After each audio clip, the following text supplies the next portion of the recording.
hello YouTubers, Das YouTube, and whichever you prefer. I might actually stop saying that. It's getting old. Anyway, what I'm going to cover today is not exactly a getting started tutorial, however, a more advanced explanation of some of the tools that we're going to use. Not in the getting started or starting with Python series. However, if you want to develop more than one project at a time, it is a really good idea to use a tool called VirtualEnv or VirtualEnv. However you want to pronounce it, doesn't really matter. But it occurred to me recently, for the first tutorial video, I had deleted everything off my computer relating to Python except for the code that I work on, and I was going to go through the steps of creating everything. But for the tutorial series, we're doing everything in a global environment and not a virtual environment. So I thought it would be good to actually show the steps of creating virtual environments and explain sort of what they are, because most tutorials don't, or most tutorial series don't, including mine. So I think it would be a great idea to actually explain it. So without further ado, let's get started. I'm going to share my desktop now. Let's see if this works. All right. To explain what virtual environment is, I'll open up Paint for a second. And if we could just for a little bit think about your computer as this box, and inside of this box we will have a program running, and that is really tiny. Hold on, let me adjust the font size here to 24 should be good. We're going to say that in this box we are running Python 3.6.0.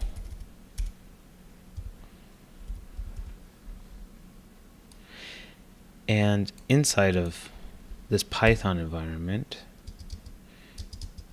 let's say we have some libraries that we want to use, and let's say one of them is IMAP.py, and let's say another one of them is SMTP. Yeah, that'll work. And then let's say another one of these is another of my favorites, Nmeko, and PyMongo, and so on. As you can see, real quickly here, there's a lot of libraries being included in Python up here on your computer overall. So any application or any script you write with Python has the ability to access these. Now, there are some issues with this, because let's say you want version 3.2 of Nmeko, and version 3.2 actually has some requirements itself, and it says I want libcurl, but I want version 1.0. And then let's say PyMongo, which actually uses some form of a libcurl, but let's say it wants 1.1. Now, these are all in the global scope. So this actually, when it says that I want to use libcurl, what it actually does is it installs it here. And then when PyMongo wants to have libcurl, it tries to go and install it here as well. However, 1.0 is already installed, so if it upgrades 1.1 and 1.0 goes away, then Nmeko stops working. So a way to get around this is to, in your global scope here, install very limited amount of libraries, and one of those would be VirtualEnv. env, or environment. And that would be it. And we will draw a new box here. So in a directory, somewhere on your computer, we will actually have another box here. And inside of here, let's say this is going to be rc:\/ starting Python. And inside of here, we will have a folder named py3. I prefer using this. Some people prefer naming it env. I like to use the version of Python so I know what version this project is going to be. And then any of your files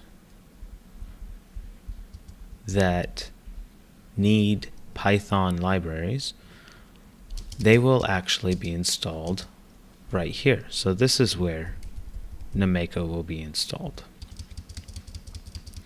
And this is where PyMongo will be installed.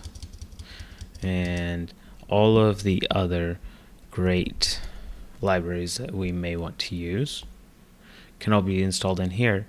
And at the root level, we only deal with this Python 3. This virtual environment in our root Python installation. Now, a huge benefit to this is, of course, that we can have multiples of these without any effect on each other. So if this one says, well, I don't want Pica. Well, now this one, let's delete that there so we can add a little something else here. So we're going to say starting Python other, so that we're not confused, because that's an other project. So this is what virtual environment does, is it separates the environment where Python runs and what libraries it includes. Now, to set it up is rather simple. All we need to do is open up PowerShell with administrator privileges. So I'm going to right click on my PowerShell icon, which I have placed or pinned to my start bar, and then I will click run as administrator. If you haven't done that yet, you can press the window key, start typing PowerShell.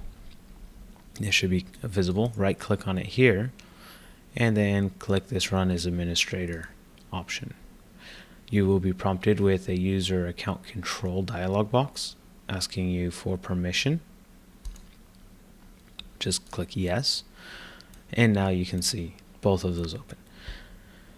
Just to make sure Python is installed and running correctly, I'm going to type in Python -- version, and notice that we have Python 3.6 installed.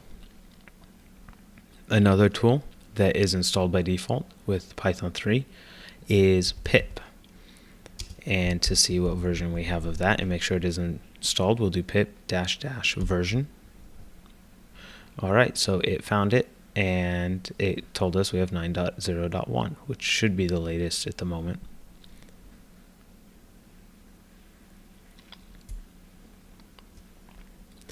Now that we've checked that Python and pip are both installed and usable, we will just ask pip to install a virtual environment for us. Now this installs the virtual environment application into our global Python libraries. Now that we have it installed, we should be able to close PowerShell and then open up PowerShell without administrator privileges. And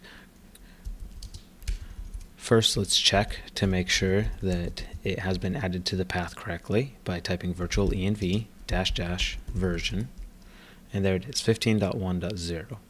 So let's change directory to our project folder that we want to start installing libraries into. And in my case, that's starting Python, and we just need to tell it what directory we want to create this virtual environment to. And as I stated, I like using Py3. So it's using the default installation of Python to create the virtual environment. If you do have more than one version of Python installed, please make sure that you add a parameter, the -p, which would be virtual env -p, and then the path to the correct Python installation that you have. And most of the time, this is how you would see this, and then you would follow that with Py3. All right. So on Windows, this works a little bit different than it works on Linux and Mac, which I'm not covering anyway. So you can go read some documentation or watch someone else's video. How this should work is, now that we're in the directory where we installed the virtual environment, we can just go ahead and tell Windows that we want to load that environment inside of the command line. So what I'm going to do is press the /. I put in Py3, and now capital S scripts / activate. And notice right here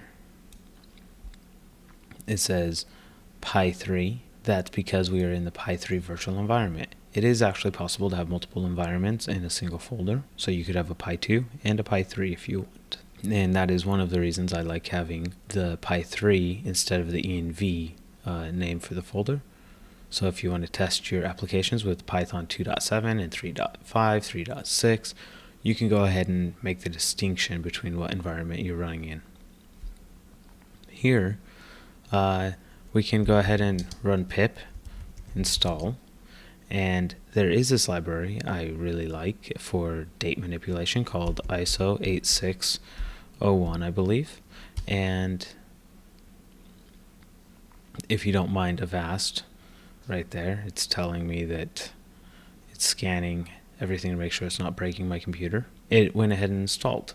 Now, this installed only in this virtual environment. And to run any script that uses this library, you have to first load this environment, then type Python, the name of the file,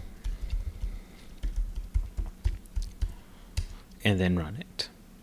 That's all there is to it. I feel like this video is going on forever. Alright, well, if you watched this video to the end, I'd like to thank you. Thanks for watching. Please subscribe, like my video, and follow me on Twitter at Tazd'ij. Yeah, that sounds so stupid. Now that I think about it. I really need to learn how to talk faster.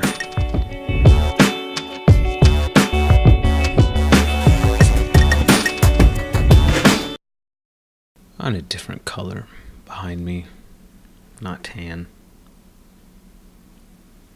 I'm gonna have to work on that.